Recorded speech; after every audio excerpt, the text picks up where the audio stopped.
I sold $200,000 a month worth of product on Amazon, but sometimes I feel like a complete fraud. In this video, I detail why and confess to 5 really hard truths that I'm not willing to admit until now. My name is Rick Wong, former Amazon seller and founder of SellerMetrics, an Amazon PPC agency. If you're interested in content such as this one, where we geek out on Amazon, please subscribe to my channel. First off, I want to preface everything that I was going to say that Amazon have really given me a great opportunity to really strike out on my own as an entrepreneur with no experience. So if you ask me if I would do it again, I would totally do it again. But the 5 uncomfortable truths, I'll tell you, it's still true. I'll still endure it if I were to do it all again. But this is just like a bit of like kind of exit interview as an Amazon seller, I guess, that what I really don't like about selling on Amazon. So number 1, I do think that Amazon sellers get overinflated egos very quickly, especially the ones that hit the 7-figure threshold very quickly. I don't know why it's the 7 figures, but I think in a lot of like YouTube videos that you see, right? You know, you see like all these like successful people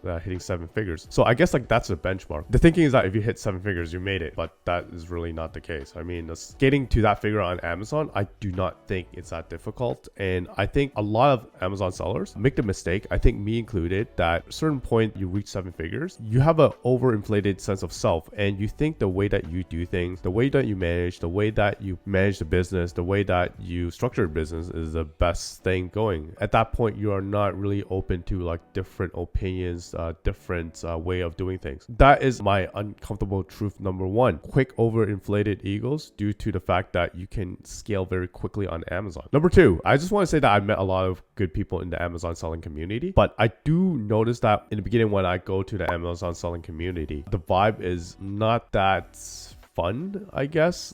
I think everyone's secretive, everyone's paranoid. I think Amazon seller is just strange. I think me included. I guess like, you know, the fact that, you know, you're always scared of people stealing your product ideas. Amazon's might take you down. You know, you just get like a very paranoid bunch of people. And on top of what I just mentioned before, in overinflated egos, you got a recipe of like a very weird, secretive vibe when you attend these events, and that never feels good. There's only very few Amazon sellers that I'm friends with, and I don't know, I just don't vibe with a lot of people on the Amazon selling community. But the startup community on the other, I vibe with very well, because a lot of them are willing to really share and really to give value. The mindset is so different when I just engage a startup community versus the Amazon community.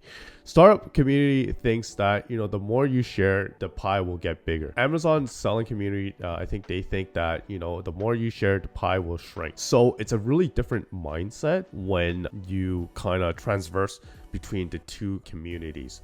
So that is my uncomfortable truth number 2. Uncomfortable truth number 3 as an Amazon seller is that my financials are never as good as it seems.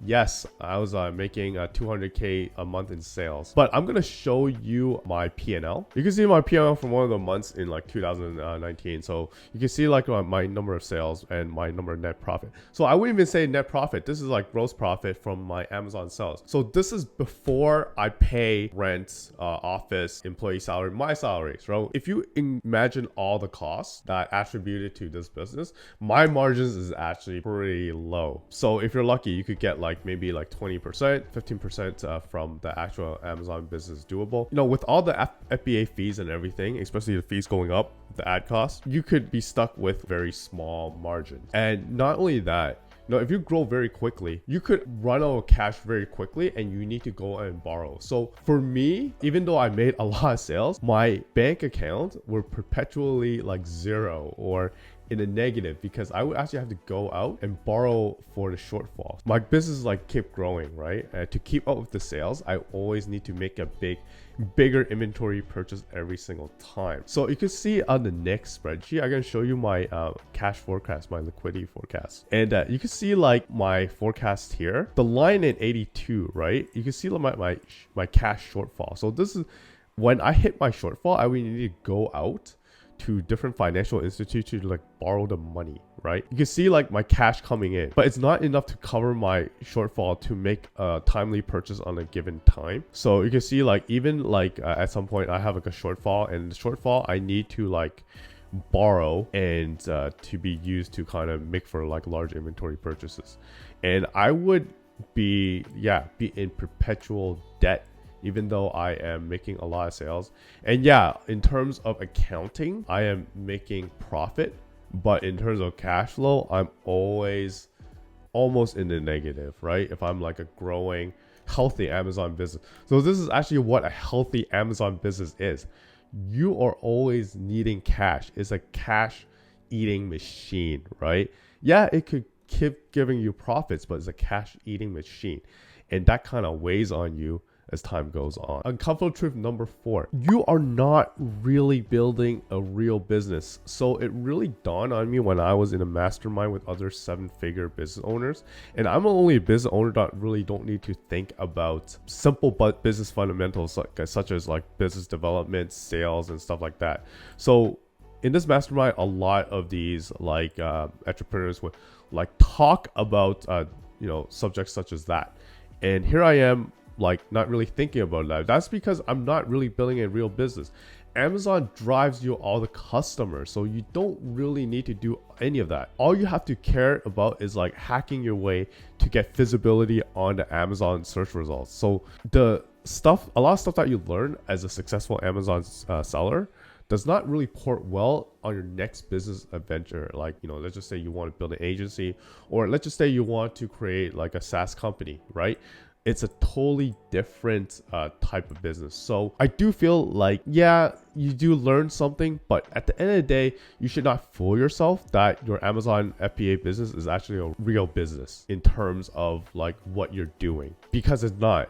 I would say real business, yes, in terms of the money coming in, but in terms of what you need to do in the business, it's really not a typical business. Amazon is driving you all your customer. You don't need to do any of that. So that driving customers, right? Doing business development is a big part of doing real business. Don't fool yourself thinking that you're actually building a real business, because you're not. So uncomfortable truth number 5, mental health issues. So as an Amazon sellers, you're always been bombarded by like a lot of like things against you. On the Amazon marketplace itself, you have your competitors, you have your suppliers, you have Amazon itself that is like going against you. So the competitors, they try to take you down. Amazon will take you down. Suppliers in China, they're trying to get in the Amazon game and try to undercut your margins. So your business could evaporate very, very quickly. So it didn't give me the best mental health when I was like selling on Amazon. I'm worried about these things 24/7,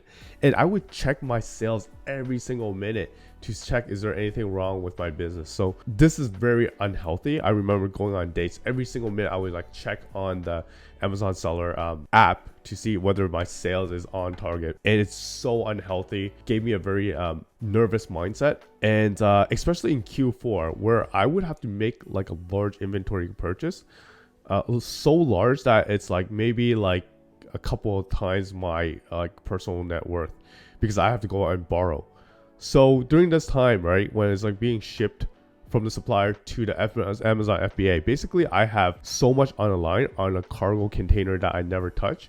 Yeah, it's so nervous during that time. So additional mental health issues, like I just like can't sleep. My appetite wasn't good. So yeah, I guess that's part of being an Amazon seller, right? And then obviously I mentioned the financial difficulties as well. So yeah, those are my uncomfortable truths as an Amazon seller. So I just really want to like get it off my chest, I guess, right? I'm not too sure like other Amazon out there could relate, or if you disagree, please mention it in the channels. Just love to get it off my chest. And yeah, I think now I'm an agency now. Different reasons for that, and I do think like because I'm an agency, some of like these uncomfortable truths that I talked about, I'm no longer experiencing it, or maybe because I have more experience now as an entrepreneur. I don't know. Again, this is a video for new Amazon sellers and existing Amazon sellers. For new Amazon sellers, this is for you to kind of just potential pitfalls that you might eventually fall into if you become successful. For like existing Amazon sellers, maybe you can relate, and yeah, if not, send me a comment in this video. Love to hear some feedback on this. Not sure if this video is controversial or not. Anyways, I hope you enjoyed this video. And if you're an Amazon seller and want to grow your business via Amazon PPC, schedule a call with me in the link below. And until the next video drop, happy selling.